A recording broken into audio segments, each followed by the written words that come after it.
Hi everybody and welcome back to another Legends of Runeterra video. So we just barely got some new cards revealed. I'm really not sure, I'm on Twitter right now. I'm not sure if these were leaked or if they've actually released them yet. I'm not watching like the live stream with the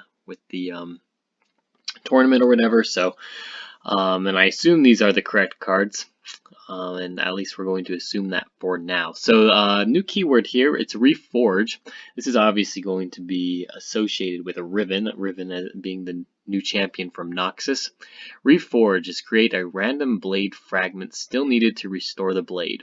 Once you've cast all three, create Blade of the Exile. So here's Blade of the Exile here. All of these are token cards, so you're not going to be able to main deck these cards. They're all going to be created by these other I guess cards here that are main deckable. So like I said, we're assuming that these cards are actually real. They look real. And the Blade Squire was shown in the teaser right before they started doing the reveals for all of the new cards for this recent expansion. So anyway, yeah, Raven's cards. It looks like we get some synergy with Zoe and with Victor. Both of them can level up with these created cards or different card names in Zoe's case. So let's go ahead and look here. Blade Squire, this is a 1/2 with a last breath ability. So this will work with Shadow Isles a little bit. You have the potential, I forget the name of the card. The one drop from Shadow Isles that gives you a random last breath card. That's 3 or less mana. Anyway, so there's a chance of pulling this card with that now. Blade Squire, last breath, Reforge. So Reforge, then we're going to create one of these random parts of the blade. And you don't repeat, I assume, until you've created the Blade of the Exile, which is kind of interesting. So, for example, I don't really know how this interaction is going to work. I'm just assuming that well, and here you have to cast all three of these spells in order to create Blade of the Exile. So what happens if for some reason you end up, drawing over? So you're going to be able to create multiple, like you're going to have 9 copies of these in your deck, right? So there's like a potential to actually create 3 Blade of the Exile.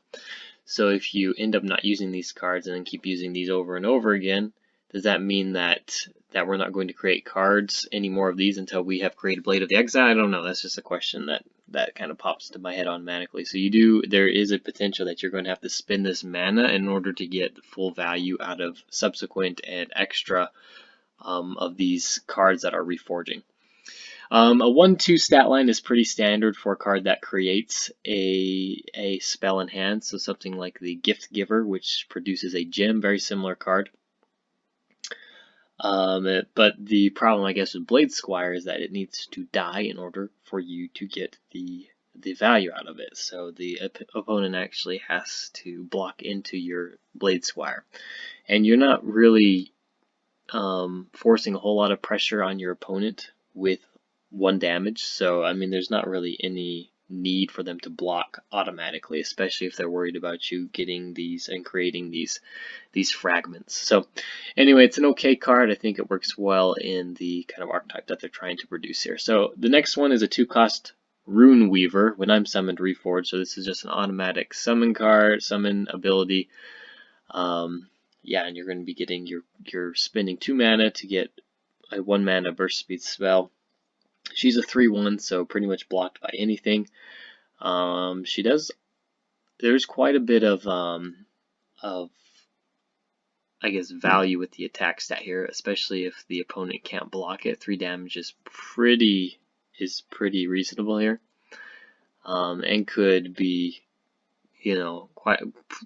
create quite a bit of pressure for the enemy. This kind of reminds me as well of the kind of pre-buffed Mountain Goat, where it was giving gems each time you landed a hit. This is only, and that card ended up getting buffed, so that's kind of like an issue here, is that it's only got 1 health and easily taken out with spells and abilities. We're still going to be, and none of these blades or blade fragments offer health either, so like you can't really protect her anymore.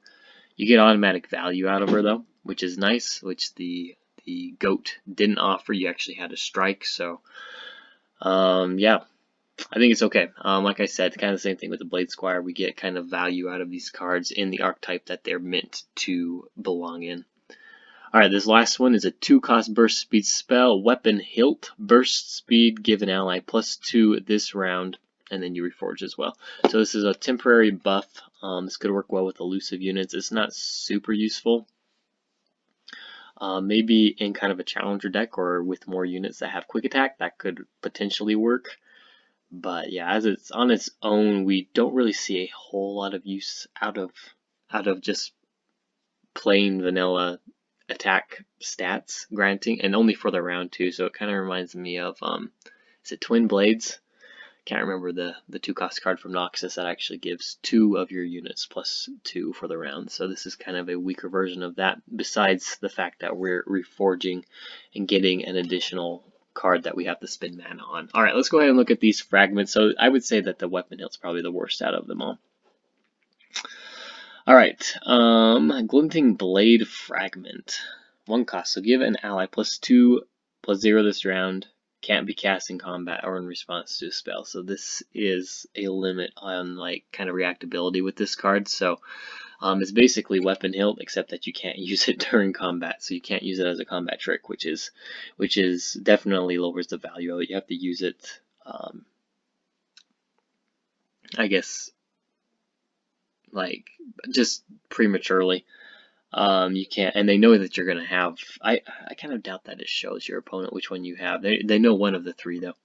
All right, Keem Blade Fragment. So give an ally quick attack this round. Can't be cast in combat or in response to a spell, and it looks like the last one's like that too. So I'm not going to say that again. So none of these are going to be able to be used in response. So they're burst speed spells, but you have to be proactive in their use. You can't use them during the combat phase or when you're attacking or defending. So that is definitely a drawback. Quick attack is a little bit more useful, especially if you're in like a challenger sort of style deck, potentially matched with Demacia and the Grand Plaza. That could be kind of cool. Quick attack is a great way to kind of get rid of units, and pairing it with challenger is actually really good.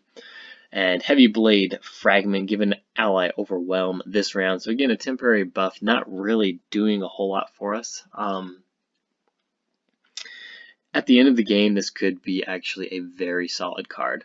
If we reforge, we keep this in our hand as a way to finish off the game with a very like heavy attacking unit. We can do this at burst speed before we attack, and so for example, I don't know, like the first thing that comes to mind is like Commander Ledros or something, where we can put this on. He's got a decent attack stat, and the enemy's almost forced to block into him because he's dealing so much damage. So Overwhelm could be very useful on a unit like that. Just a heavy hitting late game unit. So that is actually probably, these 2 are probably tied in their usefulness.